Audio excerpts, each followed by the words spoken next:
Bible గ్రంథంలో కీర్తనలు అనే పుస్తకం పెద్ద పుస్తకం. ఆ పుస్తకంలో ఎక్కువ భాగం కీర్తనలు రచించింది ఎవరంటే రాజు అయిన దావీదు. ఇశ్రాయేలు యొక్క చరిత్రను ఏ పాస్టర్ గారు చెప్పాలన్నా సరే ఎవరి పేరు దాటివేయలేరంటే దావీదు పేరును దాటివేయలేరు. మరి ముఖ్యంగా ఇంతమంది రాజులు ఉన్నప్పటికీ, యేసుక్రీస్తు వంశవల్లో రాజులు ఉన్నప్పటికీ, ఆయన యాకోబు కుమారుడని, అబ్రహాము కుమారుడని, ఇస్సాకు కుమారుడని పిలువబడలేదు. కానీ చాలామంది ఆయన ఏమని పిలిచారంటే దావీదు కుమారుడా అని యేసుక్రీస్తు ప్రభువుని సంబోధించారు. ఇలా దావీదుకు సంబంధించి పాత నిబంధన గ్రంథంలోనూ అలాగే క్రొత్త నిబంధన గ్రంథంలోనూ చాలా విలువైన విషయాలు, చాలా ఆధ్యాత్మికమైన విషయాలు మనం చాలా నేర్చుకోవలసిన వారమై ఉన్నాము. దేవునికి స్తోత్రం. దావీదు జీవితం ఎందుకు అంత నేర్చుకోవలసిన అంశం ఎందుకంటే అది ఎలాంటి వాడంటే చాలా కింద నుంచి పైకి వచ్చినవాడు. చాలామంది మోటివేషనల్ స్పీకర్స్ కానీ, ఇటీవల కాలంలో ఎక్కువ మంది మోటివేషనల్ స్పీకర్స్ ఏం చేస్తారంటే చాలా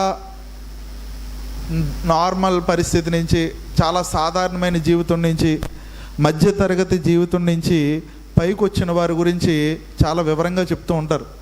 వారి జీవితాన్ని కథలుగా చెప్తూ ఉంటారు. దావీదు కంటే సక్సెస్ఫుల్ పర్సన్ ఎవరైనా ఉన్నారా? ఒక గొర్రెలు కాచుకునే స్థాయి నుంచి ఇశ్రాయేలు దేశానికి సంబంధించి రెండో రాజుగా అభిషేకించబడడం అది చిన్న జర్నీయా?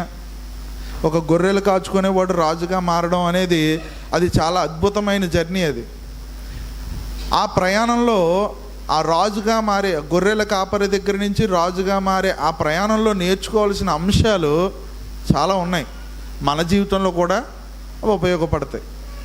అటు ఆధ్యాత్మికంగాను, ఇటు శారీరక సంబంధంగాను లేదా భౌతిక సంబంధంగాను ఉపయోగపడే ఎన్నో విషయాలు దావీదు జీవితంలో మనకు కనిపిస్తాయి.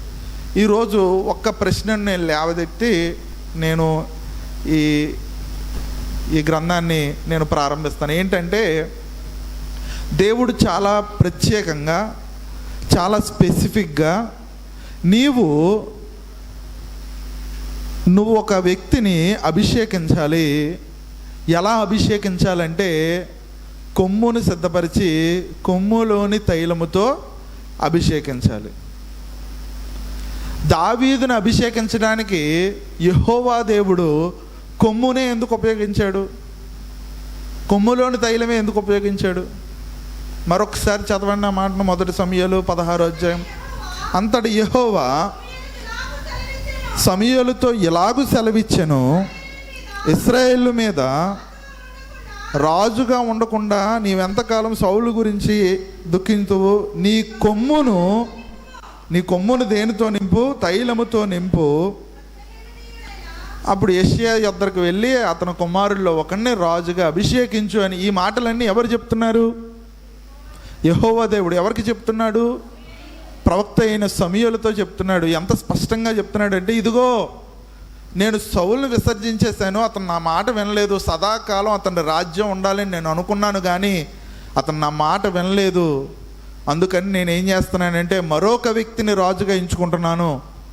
మరొక వ్యక్తిని రాజుగా ఎంపిక చేసుకొని ఈ తరుణంలో నేను ఎలా ఆశపడుతున్నానంటే, అతన్ని అభిషేకించేటప్పుడు నువ్వు ఏం వాడతావంటే నీ కొమ్ములో తైలాన్ని సిద్ధం చేసుకొని అతన్ని అభిషేకించు. ఎందుకు దేవుడు కొమ్ములోని తైలాన్ని ఎందుకు వాడుతున్నాడు దావీదుని అభిషేకించడానికి? ఇంకా చాలా అభిషేకాలు ఉన్నాయి. ముందు రాజు, ఇశ్రాయేలుకు మొదటి రాజు ఎవరండి? మీ అందరికీ తెలిసి చెప్పాలి గట్టిగా. ఎవరండి? ఇశ్రాయేలు అందరికీ మొదటగా రాజుగా నియమించబడినవాడు సౌలు. అతన్ని అభిషేకించడానికి సమూయేలు వాడిన పరికరం బుడ్డిలోని తైలం. 1 సమూయేలు గ్రంథము 10వ అధ్యాయము 1వ వచనాన్ని మీరు గమనిస్తే, అప్పుడు సమూయేలు తైలపు బుడ్డి పట్టుకొని, అయితే ఇక్కడ సౌలుని అభిషేకించినప్పుడు ఏం పట్టుకున్నాడు? తైలం బుడ్డి పట్టుకున్నాడు. కానీ దావీదుని అభిషేకించినప్పుడు ఇదిగో నువ్వు తైలం బుడ్డి వేసేసుకొని రెడీ అయిపోయావు కనుక వద్దొద్దు, నువ్వు ఏం చేయాలి? నీ కొమ్ములోని తైలాన్ని సిద్ధం చేసుకొని ఆ కొమ్ములోని తైలంతోనే దావీదుని అభిషేకించాలి. ఏంటి మొదటి రాజుకి రెండో అభిషేకంలో వాడేది ఏంటండి? దేన్ని వాడతారు? దేనితో పోస్తే ఏంటి? పోసేది తైలమే అయినప్పుడు దేనితో పోస్తే ఏంటి? కొమ్ముతో పోస్తే ఏంటి? బుడ్డితో పోస్తే ఏంటి? యెహోషాపాతు కుమారుడైన యేహూను అభిషేకించినప్పుడు కూడా ఏం వాడారంటే గిన్నె వాడారు ఏకంగా. ఎలీషా యెహోషాపాతు కుమారుడైన యేహూను అభిషేకించినప్పుడు అతను వాడిన పరికరం, అతను ప్రవక్తల్లో శిష్యులు వాడిన 2 రాజుల గ్రంథము 9వ అధ్యాయము 6వ వచనము.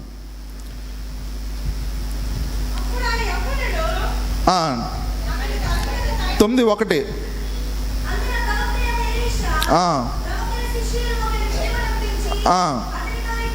ప్రవక్తల శిష్యుల్లో ఒకరిని పిలిచి ఎలా అన్నాడు? ఏమన్నాడు?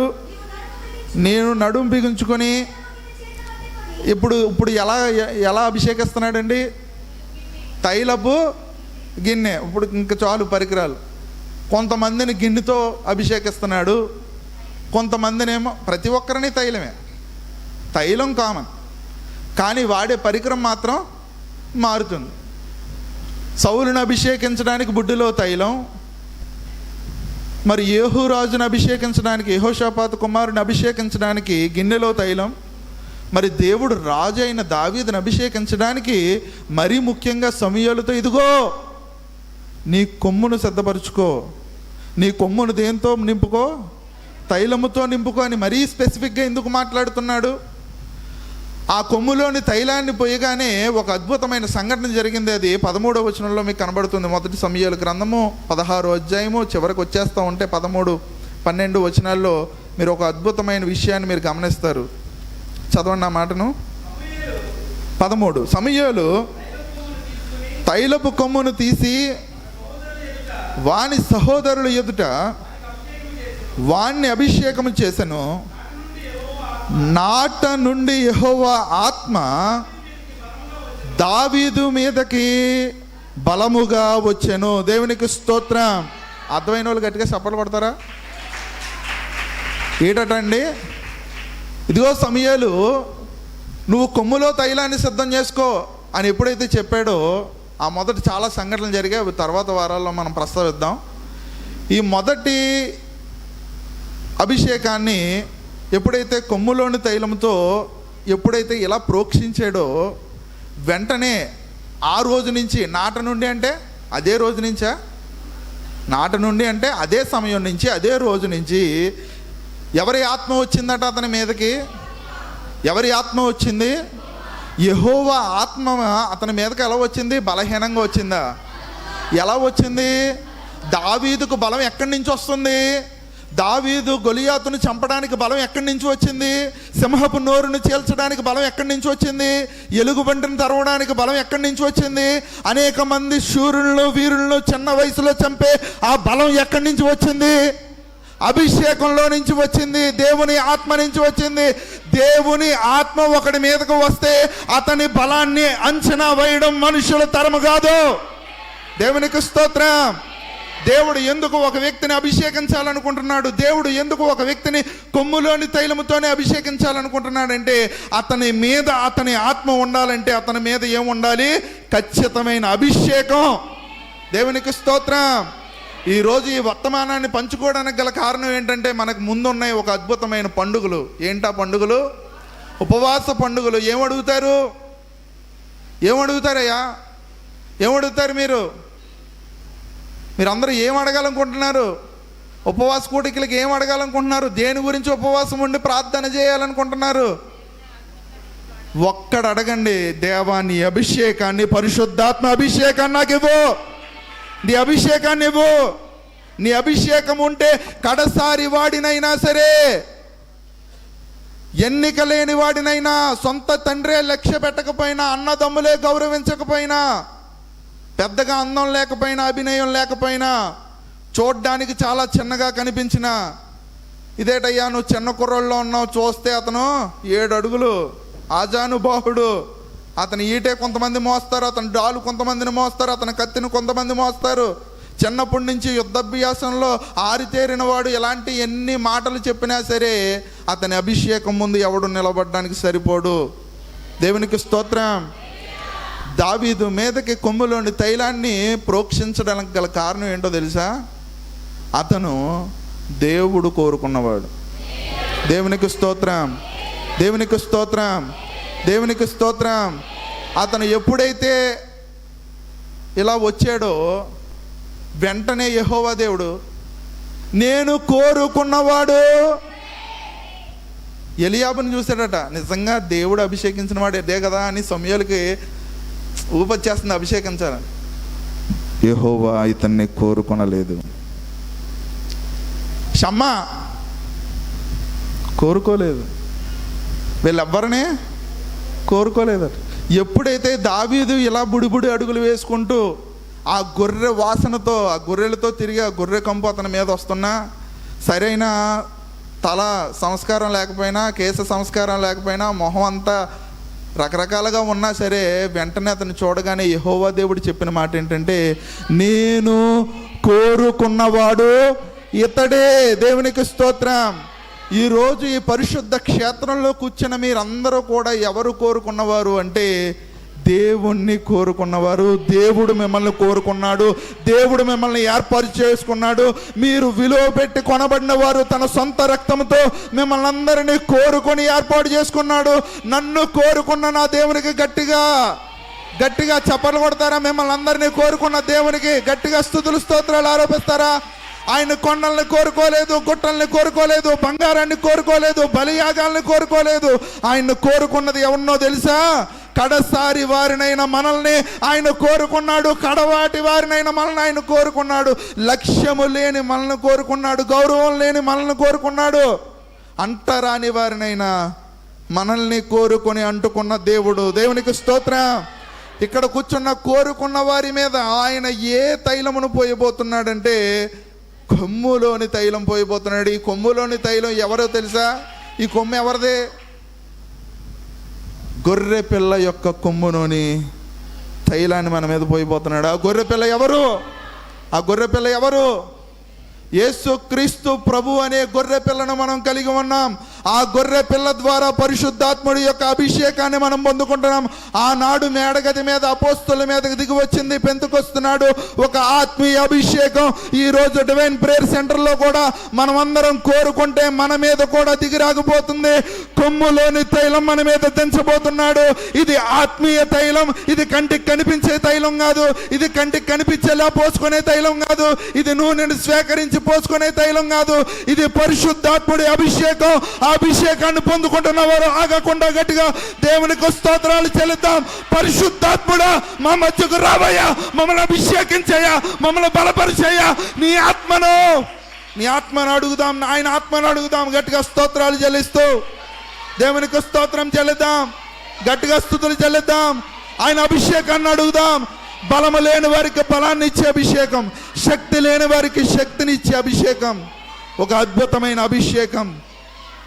ఇది ఎవరి మీద ఉంది? ఇది ఎవరి మీద ఉంది? ఇది ఎవరి మీద ఉందంటే మీ అందరికీ ఒక మాట చెప్పాలి.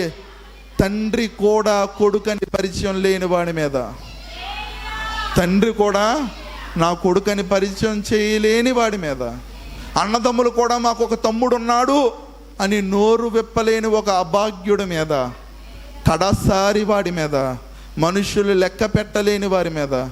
ఈరోజు నేను చెప్తున్నాను, మనకి దేవుడు లేకుండా మనుషులు ఎంతమంది ఉన్నా సరే మనకు అక్కర్రారు. మనకు మనుషులు ఎవ్వరూ లేకపోయినా దేవుడు ఒక్కడే మన పక్కన ఉంటే, దేవుడు ఒక్కడే మన పక్కన ఉంటే, ఎవరైతే మనల్ని పరిచయం చేయడానికి ఇష్టపడలేదో వారి ముందే మనల్ని అభిషేకించే దేవుడు. గట్టిగా చప్పట్లు కొడదామా? ఎవరైతే మనల్ని పరిచయం చేయట్లేదో, ఎవరైతే మనల్ని చిన్న చూపు చూస్తున్నారో, ఎవరైతే మనల్ని కిందకి వేసేస్తున్నారో, చదవండి ఆ మాటను. 16వ అధ్యాయం 13వ వచనం. సమూయేలు తైలపు కొమ్మును తీసి ఎవరి ఎదుట? ఆహా, సహోదరులు ఎక్కడ పనిచేసేవారు? మిలిటరీ ఆఫీసర్లు. వాళ్ళందరూ ముగ్గురు పెద్ద కుమారులు ముగ్గురు ఎవరండి? మిలిటరీ ఆఫీసర్లు. రాజు సైన్యంలో పనిచేసేవారు. వాళ్ళకి దిక్కుదేమన్నా లేదట. గవర్నమెంట్ ఉద్యోగస్తులం రా, రాజు దగ్గర పనిచేస్తాం మేము. మా దగ్గర నువ్వెక్కడ సరిపోతావు. అసలు వారు అనుకోలేదు, ఏంటి దేవుడి అభిషేకం నా మీద ఉండదా. ఎలియాబుని చూడగానే సమూయేలుకి ఏమనిపిస్తుందట, చూడండి ఒకసారి చదవండి 6వ మాట. ఎలియాబును చూచి నిజముగా యెహోవా 6వ వచనాన్ని చదవండి. నిజముగా యెహోవా అభిషేకించువాడు ఆయన ఎదుట నిలిచి ఉన్నాడని ఎప్పుడైతే ఎలియాబును చూశాడో నిజంగా దేవుడు అభిషేకించిన వాడు ఇతడే అని ఎవరు అనుకున్నాడు? సమూయేలు అనుకున్నాడు. కానీ దేవుడు అనుకున్నాడా? అనుకోలేదు. కింద ఇంకోళ్ళు వచ్చారు, అబీనాదాబు రాగానే యెహోవా ఇతన్ని షమ్మా వచ్చాడు, షమ్మా రాగానే యెహోవా ఇతన్ని, అలా 7 అయిపోయారు. లాస్ట్లో వచ్చినవాడు. అన్నిటికంటే ముఖ్యమైనది ఏంటో తెలుసా? ఒక ప్రవక్త, ఒక అభిషేక్తుడు, తన తండ్రి, తన అన్నదమ్ములు అందరూ ఎంతో ఉన్నతమైన వారు, వాళ్ళందరూ కూడా ఎవరి కోసం ఎదురు చూస్తున్నారంటే అతడు వచ్చే వరకు మనం ఇక్కడ కూర్చొని ఉందామని ఎవరి కోసం ఎదురు చూస్తున్నారట? గొర్రెలు కాసుకునేవాడు కోసం ఎదురు చూస్తున్నాడు. దేవుడు అభిషేకం అంత గొప్ప పని చేపిస్తుందండి. మన కోసం ఎవరు ఎదురు చూడరు, కానీ మన మీద అభిషేకం ఉంటే జనులు మన కొరకు ఎదురు చూస్తారు. దేవునికి స్తోత్రం. అయితే కొమ్ములోని తైలం ఎందుకు ఇచ్చాడు? కొమ్ములోని తైలాన్ని ఎందుకు ఇచ్చాడు? చాలామంది ప్రార్థనలు ఏమంటారంటే, పాస్టర్ గారు మీ అభిషేకం నాకు వచ్చేలాగా ప్రార్థన చేశాను అంటారు. మీరు అన్నారా ఇలాంటి ప్రేయర్ రిక్వెస్ట్లో? పాస్టర్స్ మీటింగ్లో ఎక్కువ చూసేవాడిని నేను.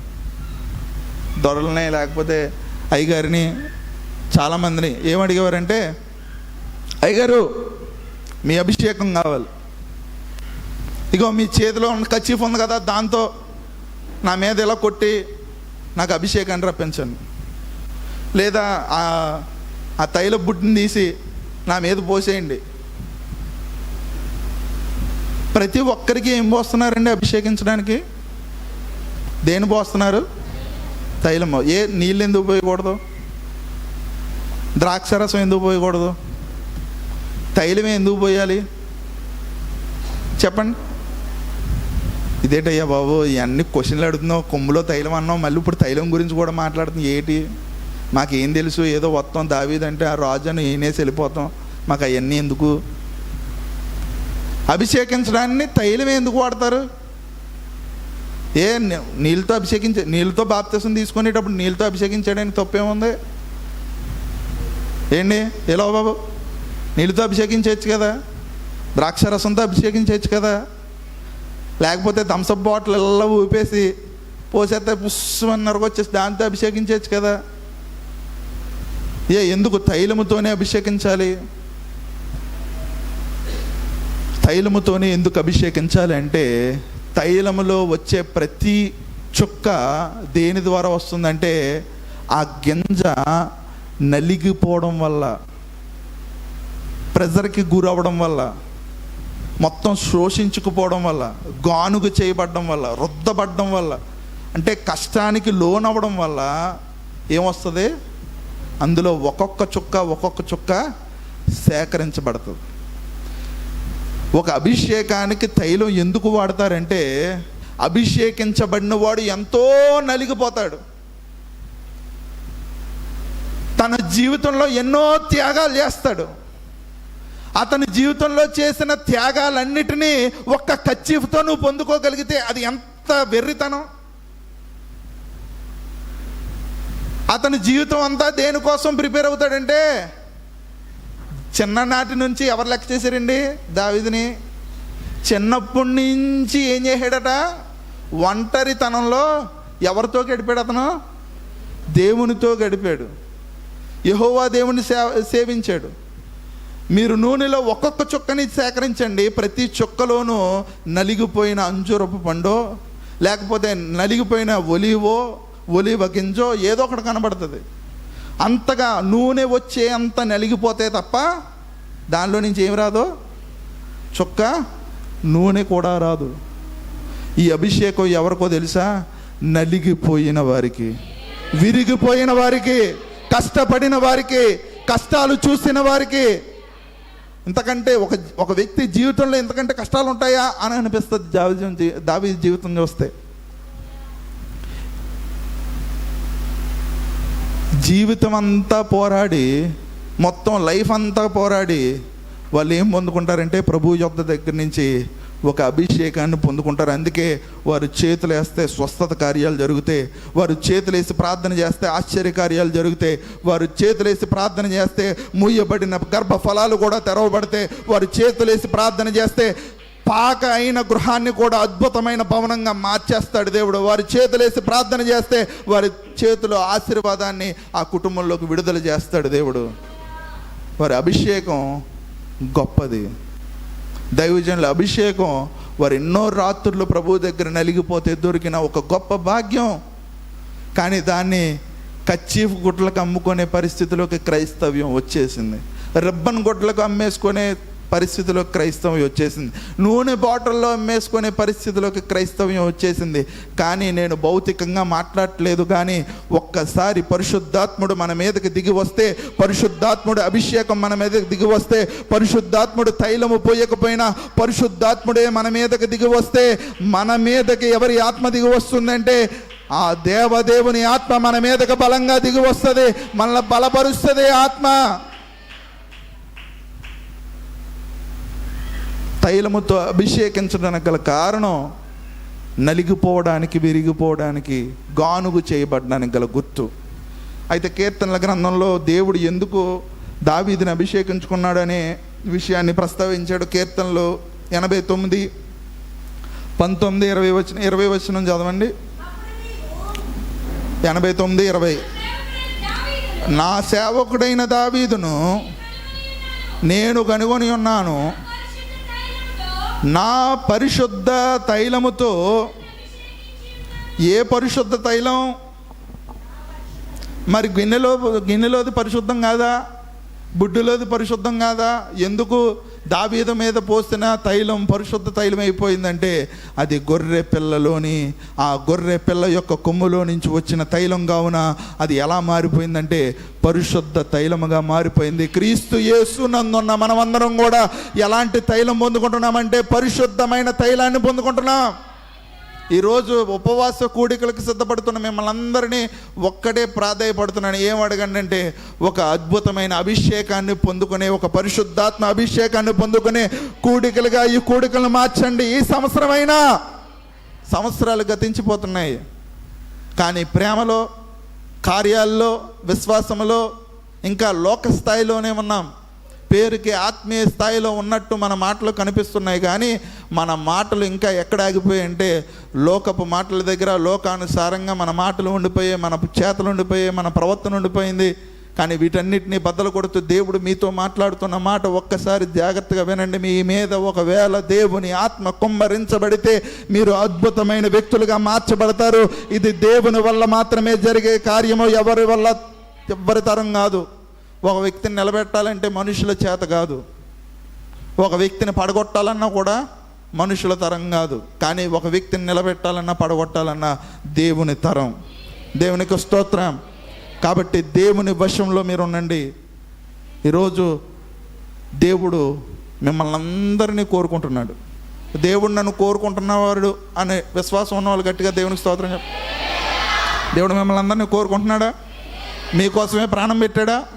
మీరు నమ్ముతున్నారా? అది మీకోసమే ప్రాణం పెట్టాడని, మీకోసమే ఈ లోకంలోకి వచ్చాడని, మీకోసమే అనేకమైన కొరడా దెబ్బలు, అనేకమైన పిడుగుద్దులు, ఉమ్ములు, అసహ్యమైన మాటలు, బూతులు ఇవన్నీ భరించాడని మీరు నమ్ముతున్నారా? అయితే మీకు ఒక శుభవార్త. దేవుడు మిమ్మల్ని కోరుకుంటే అతని అభిషేకాన్ని మీ మీద ఉంచాలని దేవుడు ఆశపడుతున్నాడు.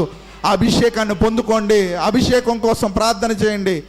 ఎప్పుడైతే అభిషేకాన్ని పొందుకున్న సంగమంగా మనం ఉంటే ఇంకా బలమైన కార్యాలు మన ద్వారా దేవుడు జరిగిస్తాడు. దేవునికి స్తోత్రం.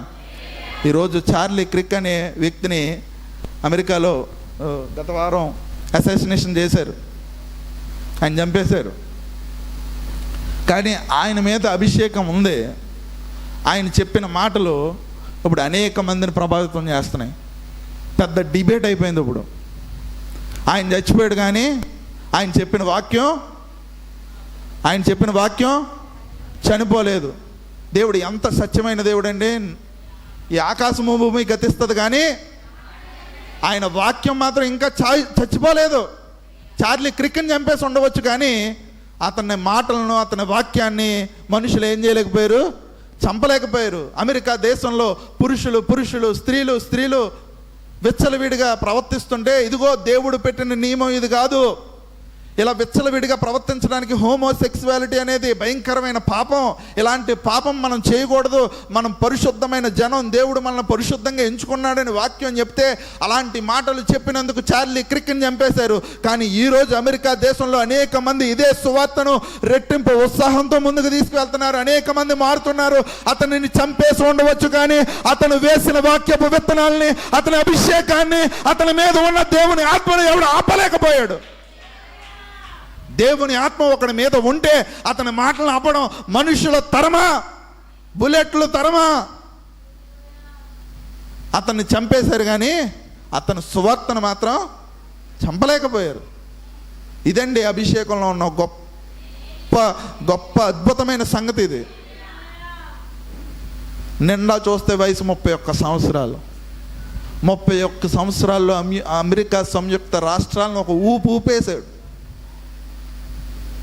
ట్రంప్ గారికి స్పోక్స్ పర్సన్, ట్రంప్ పార్టీకి క్యాంపెయినియన్గా, స్పోక్స్ పర్సన్గా, అమెరికాలో ఉన్న ఇన్ఫ్లుయెన్సర్స్ అందరికంటే ఎక్కువ ఇన్ఫ్లుయెన్సర్ ఆయన.